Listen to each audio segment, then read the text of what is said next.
ज्याचे भाग्य चांगलं असेल त्याला आमच्या नामाचा छंद लागेल आणि त्याच्या मुखात सतत नाम जप असेल. आमच्या नामाची गोडी निर्माण होईल.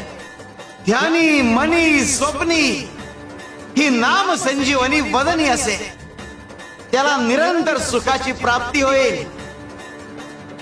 तसं मधाचं सेवन करण्यासाठी भ्रमर कमळ फुलात गुंतून पडतो आणि अत्यंत आनंदाने आणि आदराने मधाचा आस्वाद घेतो.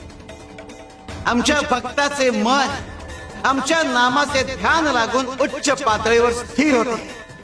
मन नामात एकाग्र होईल. त्याची चंचलता नाहीशी होईल आणि त्याचे उन्मन होईल. अरे नामस्मरण हेच प्रपंच व परमार्थ साधनाचे साधन आहे. शिवाय शंकर.